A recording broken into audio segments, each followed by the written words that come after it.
నమస్తే బాబాయ్. నమస్తే బాబాయ్. ఎలా ఉంది కూటమి ప్రభుత్వం వచ్చి సంవత్సరం అవుతుంది? బ్రహ్మాండం వాళ్ళకి, ఆ, మా వాళ్ళకే, ఆ, వచ్చిన వాళ్ళకి ఆ. అంతే.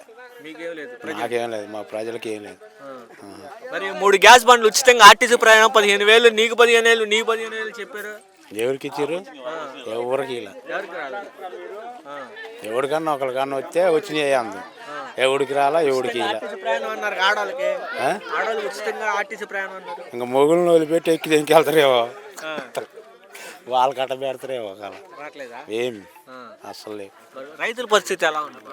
రైతులు ఏం గిట్టుబాటు ధర లేక కందులు 6,000 అమ్ముతా. ఎప్పుడు 10,000 11,000 అమ్మిన కందులు ఇప్పుడు 6,000 అమ్మి 5,000 అమ్మి అసలు అడిగినోడు కూడా లేడు. ఆడ కందిపప్పు కొనుక్కుంటేనేమో 150 200 అంటుంటాయి కేజీ. అది క్వాంట్లు కాడ నుంచి మనగాడికి వచ్చేలేకి మన ఏమో 60 రూపాయలకు కూడా కొనకపోతుండే. వీళ్ళు ఏంది పరిస్థితి? ఆడికి పోయి మిరగాయలు ఏసీలలో పెట్టుకొని ఆడబెట్టుకొని ఎడబెట్టుకుని వద్దలు కట్టుకొని అన్నీ కట్టుకున్నా వాళ్ళకి గిట్టుబాటు ధర అయిపోతుంది. మా లాంటి వాళ్ళ పరిస్థితులు ఎట్నే ఉంటాయండి. వీళ్ళు ఉన్నంతసేపు ఇదే. వాళ్ళు ఆయన దోసుకుంటుండు, ఏం దోసుకుంటుండు, జగన్ దోసుకున్నాడు, ఏం దోసుకుండు అని ఆ కొరవ ఏం దోసుకోవాలని వీళ్ళు చేసిండ్రు. అంతేగాని ఇది మంచి చేద్దామే, మేలు చేద్దామే, రైతుల్ని మన దగ్గరికి తీసుకుందామన్న ఛాన్స్లే లేదు, దొరకట్లేదు కాడ.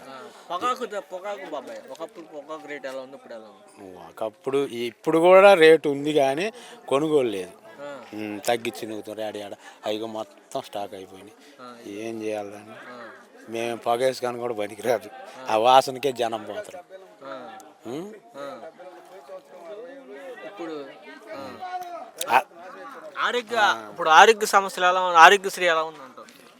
ఆరోగ్యశ్రీ ఏముంటుంది? ఆరోగ్యశ్రీ అయినా మాకు తప్పదు. ఏదో రూపాయి పని చేసుకుంటే 10 రూపాయలు పెట్టి చూపించుకోవాలి. వాళ్ళు సహకరించింది ఏం లేదు. ఎవరినైనా మరి ఇది దీనికి వెళ్ళి దీనికి ఇది అని పెట్టిన పథకాలు ఏం లేవు. శాంతి భద్రతలు బాబాయ్, శాంతి భద్రతలు అంటే గొడవలు అయితే ఖమ్మంగా వాళ్ళ కేసులు గట్టిగా తీసుకుంటారు. మా కేసులు లేవు, మా కేసులు వెనక్కి పంపిస్తుంటారు. వాళ్ళ జాగ్రత్తలో వాళ్ళు ఉంటారు.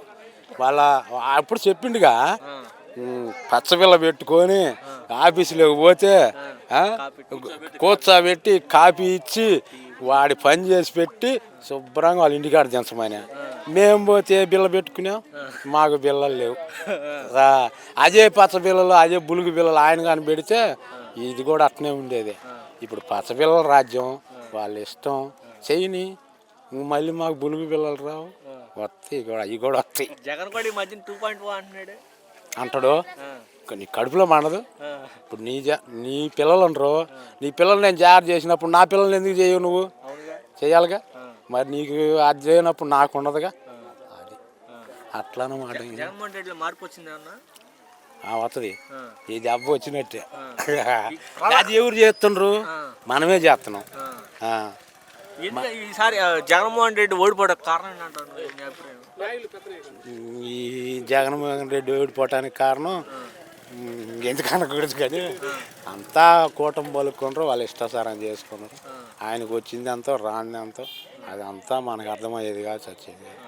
ఈ పవన్ కళ్యాణ్ ఇప్పుడు చంద్రబాబు నాయుడు ఇచ్చినటువంటి కూటమి ప్రభుత్వం ఇచ్చినటువంటి హామీలకి నాది బాధ్యత అని చెప్పినాడుగా, మరి ఎందుకని పవన్ కళ్యాణ్ నోరు మీద పట్టలేదు? నోరు మీద పట్టలేదంటే ఆయన దేవుని గురించి ఆలోచిస్తున్నప్పుడు అయినా ఆడ దొక్కుతా ఏడ దొక్కుతా నాడ తెస్తా తాడ తెస్తా అంటూ మరి ఆ తాటలు బోటలు ఎడిపోయినాయో.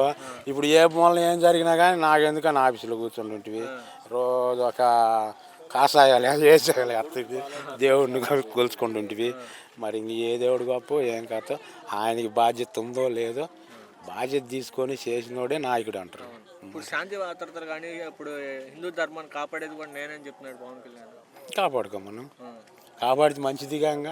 ఆయన కాపాడుకుంటుంటే మనం కాదనేది ఏం లేదు. అదేగా నేను కూడా చెబుతుంది. ఇప్పుడు నీ పిల్లలు చూసినప్పుడు నా పిల్లలను కూడా చూడమని చెబుతుంది. దాన్ని అర్థం చేసుకున్నోడైతే సూత్రుడు చేతుడు. ఆయన తప్పు చేసిండు, ఈ తప్పు చేసిండు, ఆ తప్పు చేసిండు మనం అనట్లా. ఆయన అధికారంగా ఉన్నాడు కాబట్టి అందరం సమానంగా చూసుకొని వెళ్ళిపోవాలి. పచ్చ పిల్లలు ఎర్ర పిల్లలు ఇవి చెబితే మరి దాంట్లో సరే నీ కాడికి వచ్చిన వాళ్ళు పచ్చ పిల్లలు ఇచ్చివి, నీ కాడికి రాని వాళ్ళకి ఏం మా పరిస్థితి ఏంది? ఇప్పుడు ఎలా ఉంటుంది అంటే దర్శిలో ఇప్పుడు ఎవరికి అందుబాటులో ఉంటారు? బూచపల్లి శివప్రసాద్ రెడ్డి, లక్ష్మీ గారు? శివప్రసాద్ రెడ్డి అందుబాటులో ఉంటారు. మేము ఏదన్నా మా పనులు ఇస్తా సార్ అంటే మాకు అందుబాటులో అంతే. ఇంకా ఆమె అందుబాటులో ఉండేది ఉన్నది మనకైతే తెలియదు. మాకైతే ఇదయ్యా ఈ వాటర్ పాయింట్ ఆయన పెట్టించిండు. మాకు నీళ్ళు లేవని అడిగి పెట్టించిండు. మేము ఏదో కసిన దాకా బతుకుతున్నాగా. అట్టాడి సాయం చేస్తే మేము కూడా బతకగలుగుతాం. అవి లేవు ఇవి లేవు, నీ దారి నువ్వేనా, ఏదో నీ సంపాదన నువ్వు చేసుకుంటే మేము ఏం బతుకుతాం. నీ కాడికి అయ్యా అని రాలేంగా అట్లా.